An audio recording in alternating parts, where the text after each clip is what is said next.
So my husband, when he's listening to his complaining, he was like, yo, you sure you meant to call me? Because I'm with my wife right now. We're on a date. I'll call you later. And he was like, your wife, what was her name again? And my husband was like, yo, you're disappointing me now. You don't even know my wife's name? When you get married, you're accountable to each other.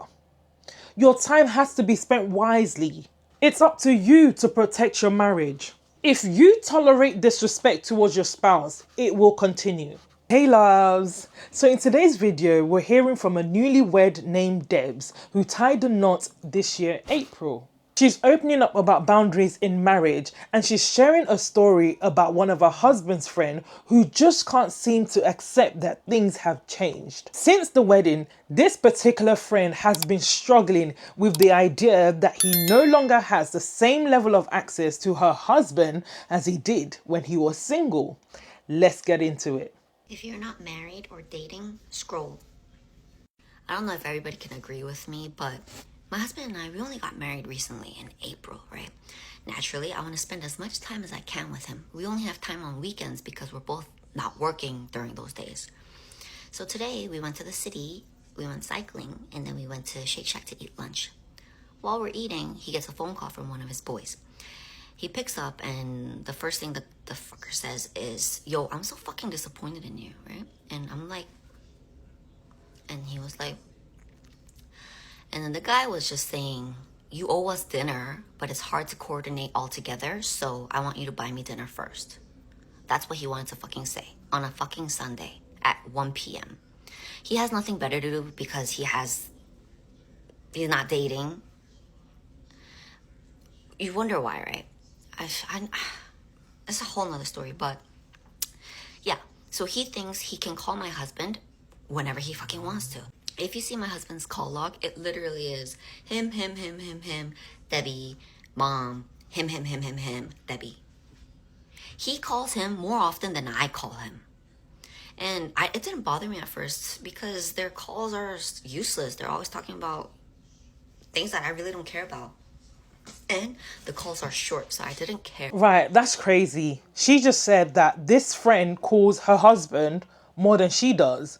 So the call log looks like him, then her, then his mum. Wow, that's a lot.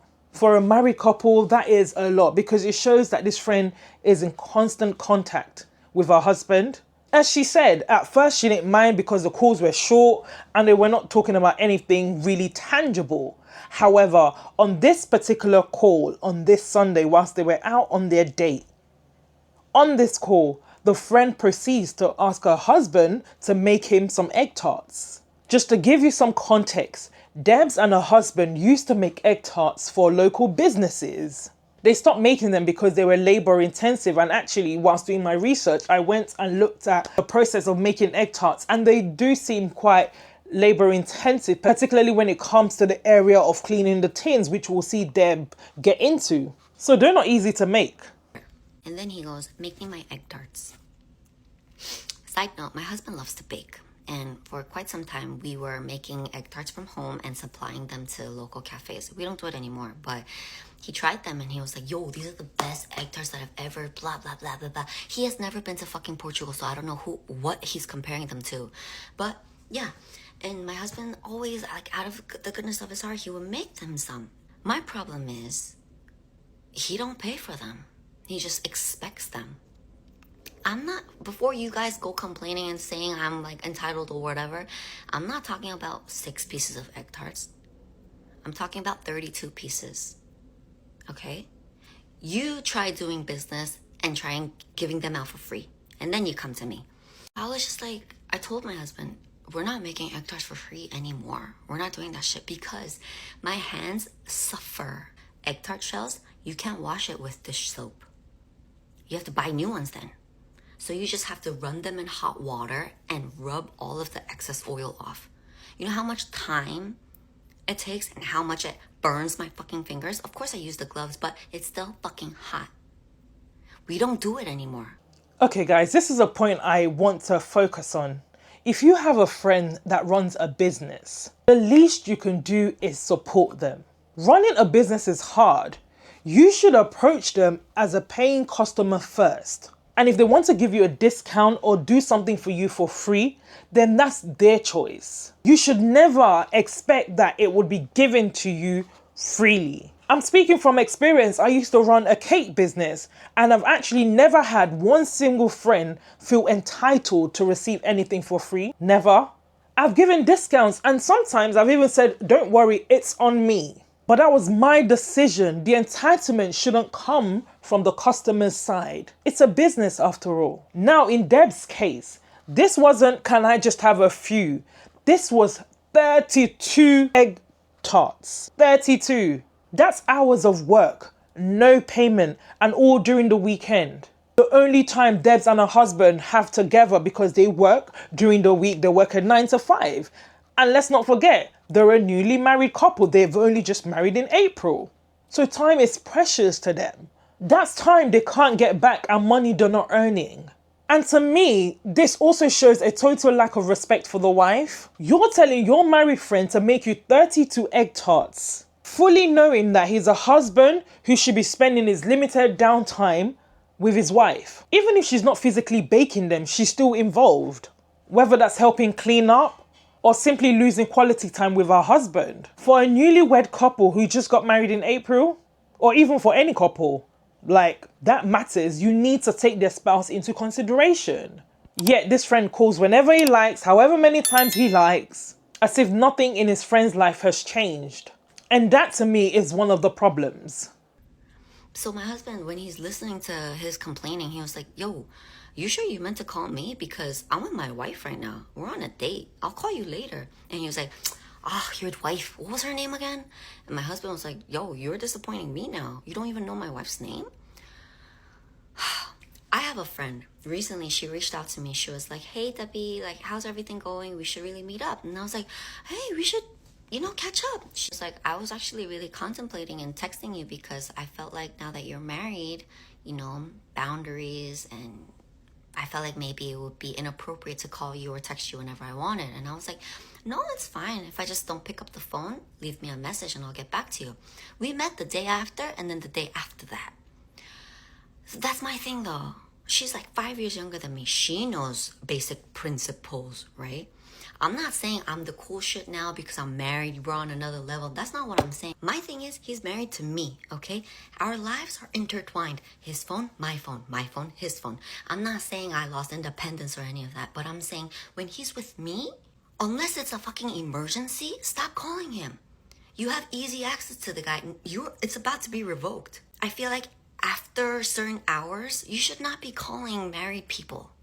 So at one point during the call, her husband did try to get off the phone and he said, I'm on a date with my wife, to which the friend responds, what's her name again? I'm sorry, that is just downright disrespectful. That's not banter, that's not a joke. That's you essentially saying that his wife is not important. It's giving she's an inconvenience to my friendship. And let's be real, this man has been married for the past 3 months and you speak to him very frequently, but yet you can't remember his wife's name. That's not you being forgetful, that's just a slap in the face to your friend and his wife. When your friend gets married, the wise thing, the respectful thing is to see their spouse as your friend too. My girls who are married, their husbands are my friends too. When I check in on my friends, I also ask about their husbands. I send regards to them. Just simple things like, how is your husband? Tell him I said hi. Because my friend's happiness is now intertwined with their spouse. If their spouse is treating them well, then that's a win for the both of us. It's about showing them I see you and I see your spouse. That's what a good friend does. So when you come out with what's her name again, that's not just rude, that's dismissive, it's ignorant, and it's a clear sign that you do not respect their marriage. Highly, highly disrespectful. Guys, right now I'd like to know your thoughts in the comment section. Do you think this is right? Do you think that's disrespectful? Or do you think it's okay the way he spoke about his wife to his friend? Debs also goes on to share something that really shows the difference between a friend who respects boundaries and one that doesn't. She talks about her female friend who reached out and said, because you're married, I don't know when to call you. To which Debs responds, you can call me anytime. If I don't pick up, I'll message you back. Fair enough. And as Debs mentioned, the most interesting part is that this friend is 5 years younger than her, but she still understood boundaries. And that's exactly it. Just because your friend is married doesn't mean you lose access to them. Will it be the same as before? Definitely not. When you get married, you're accountable to each other. Your time has to be spent wisely, and you have to factor your spouse into your schedule. That means your communication with friends will naturally evolve. Maybe you used to message each other at any time of the day and get an instant reply. But now there are other priorities competing for your time. A true friend gets that. They will give you space, but they know that you'll also make time for them.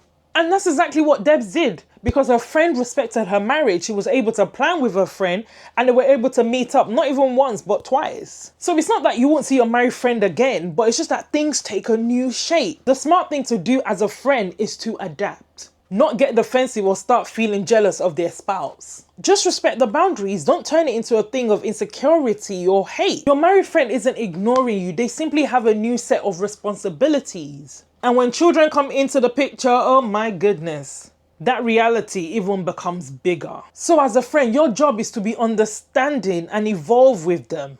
Not fight against the changes. That's how you keep a friendship strong after marriage. And as Deb said, that easy access that this friend had to her husband is being revoked. She's not going to tolerate it in her marriage. Because if you cannot respect boundaries, you cannot have the same access that you had before. You just can't. She's also right in saying that after a certain time you shouldn't call married couples unless it's been agreed in advance. You shouldn't. And I know in this particular situation we're talking about a particular friend, but this also applies to family, in-laws, anyone. It's about respecting the couple's space. Some people would like to take this personally and think, oh, because they're married, they think they're better than us. But no, that's not true. Their number one priority is their spouse. That doesn't make you less important.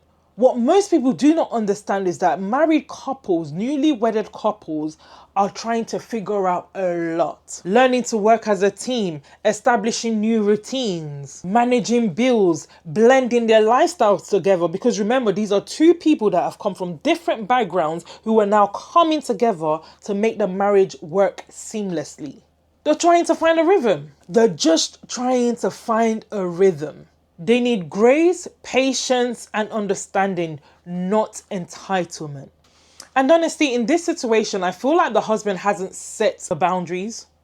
If you're married, it's your responsibility to set the tone with your friends and family. Don't put your spouse in the awkward position of looking like the bad guy. Too often, people are too quick to blame the spouse. Oh, she's the reason why we don't talk much. But no, it's on the husband to step up now and say, no, I'm married now.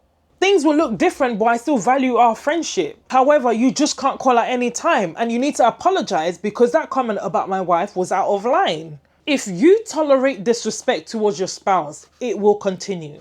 It's up to you to protect your marriage. It's up to you to respect your marriage, to speak up and make it clear, my spouse is a no-go area. You do not speak about my spouse like that. And considering this is a friend that's benefited from you from all those egg tarts he's received and he's still disrespectful, that's even the more reason to draw the line quickly. Because here's the truth, if it's not addressed, it will put a strain on the marriage. And it only takes one or two people pushing those boundaries that creates problems that don't need to be there. That's why setting boundaries from the start of your marriage is important. Most people will respect them. But for the few people that don't, you need to be firm. This is not to shut them out, but to protect the peace and the health of your marriage. And let's be clear, getting married doesn't mean you can't have friends outside of marriage. That's not what this video is about. It's about recognizing that when you marry, your priorities shift. Friends and family should give you space to settle in without expecting the same level of access that they had to you before. You will still make time for them, but they should never feel entitled to your time. What do you guys think? Have you ever had friends or family cross those boundaries? Let me know in the comment section. And please like, share, and subscribe to the channel. Till next time, guys. Bye.